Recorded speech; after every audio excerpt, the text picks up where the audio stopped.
Good morning. My name is Mark. If anybody knows what this dream means, that would be fine. I have an idea what it means. Um, it's a long story, and I remember pretty much everything I experienced.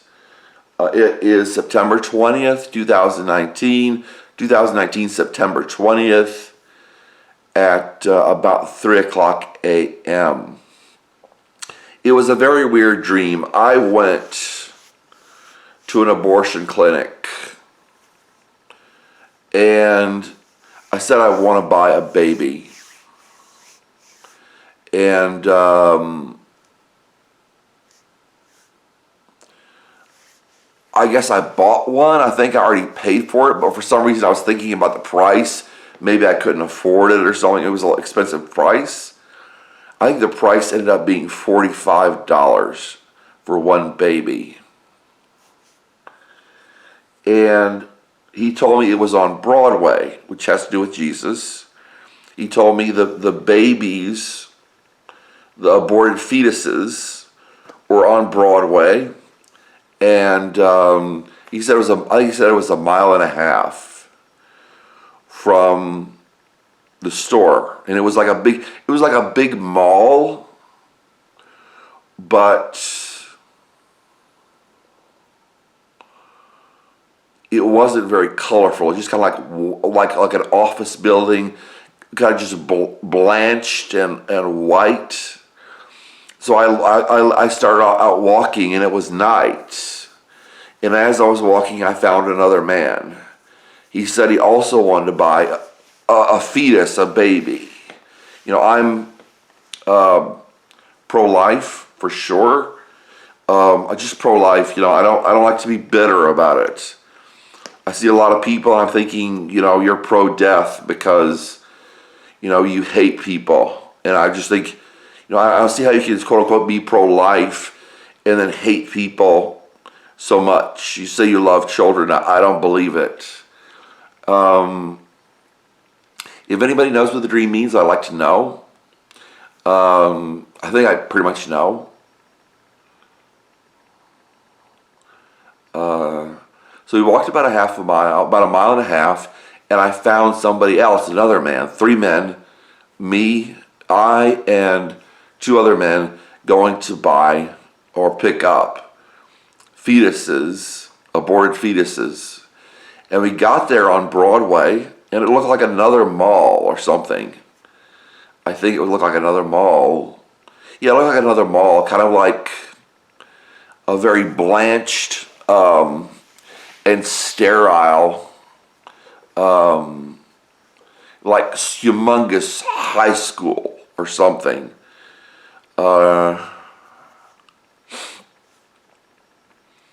And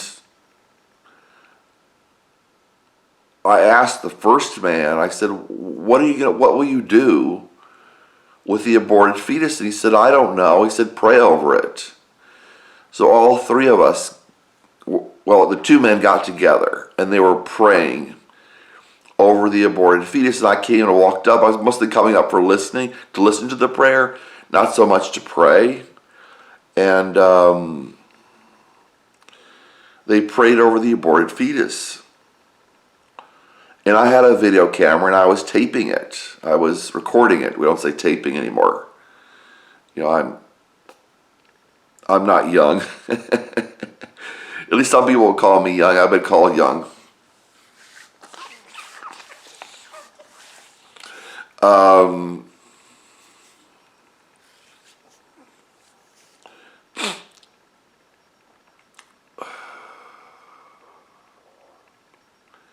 So the first man opened up his bottle and a woman came out. I saw the hair first and then the nose and the eyes, and the woman came out of the bottle. And he said, she's beautiful. I said, yes, she is. And she smiled, and I don't remember if they said anything. And then the other man opened up his bottle, and we all three had bottles that we paid for. I think it was $45 for each one. And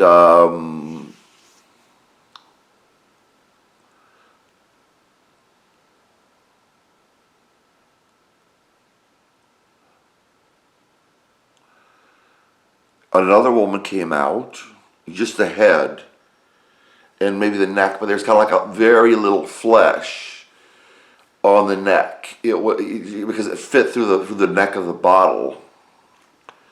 And she wasn't as beautiful, but she was beautiful. And then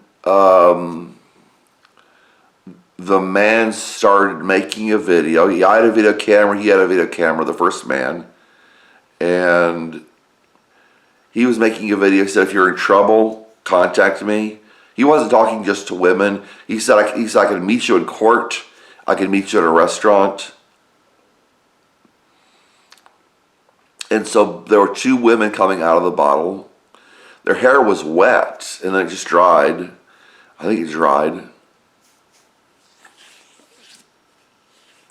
Like they were being born. And we kind of went to like a classroom in the high school.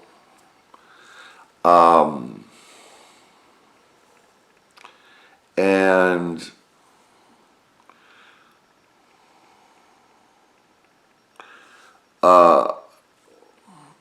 the bottle was on the table. The bottle was on the table. Was on like a desk in front of the classroom, I guess. I guess it was a classroom. And she was smiling at me and just smiling in general. And I gave her a big smile back. And I opened up my bottle, and that was the end of the dream. And I don't think a woman came out, but she was starting to come out.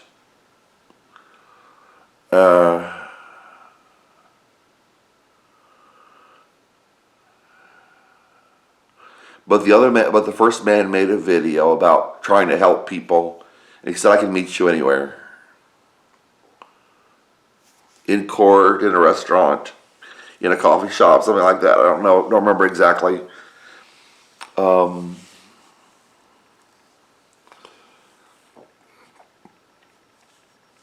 it looked like the first man really wanted to help. I guess the other man did too. Just help people.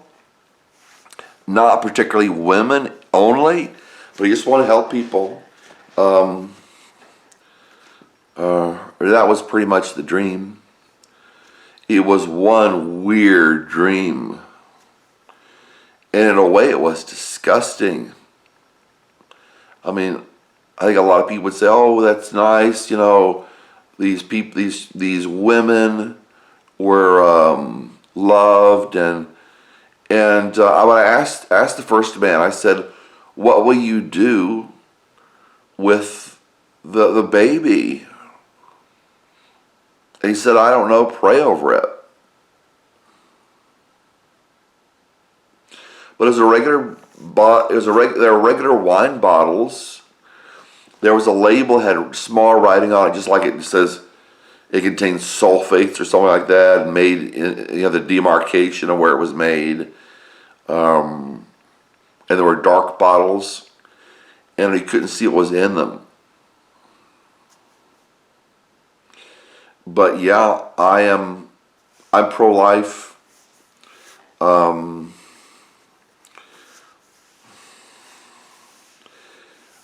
I understand it can be difficult. Very difficult to have a baby when there's nothing that can be done, as far as taking care of the baby. And people say, well, it's just easier.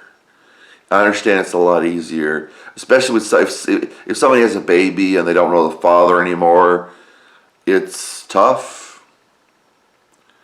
And it's pretty easy to have sex.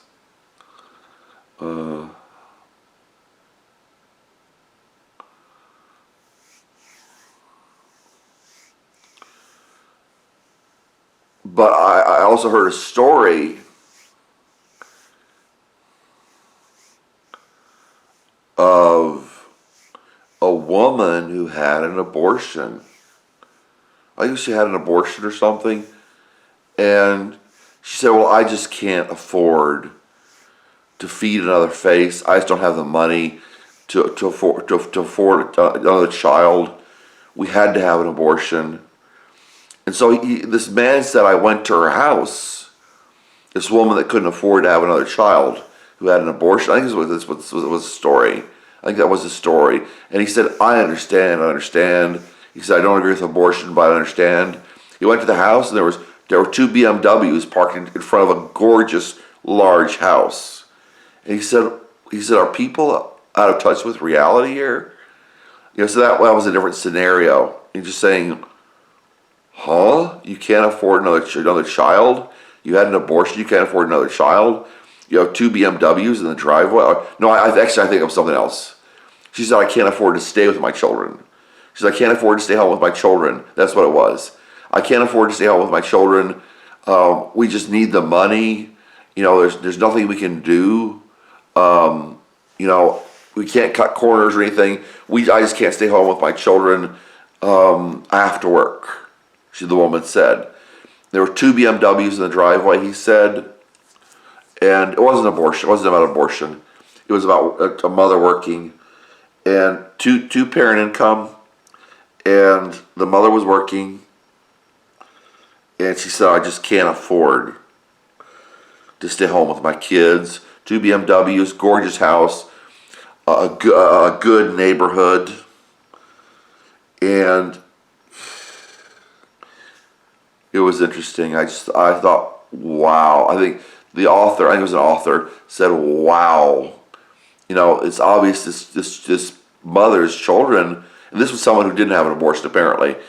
This was someone who wouldn't stay home with their kids. She said this woman does not care about her children, you know,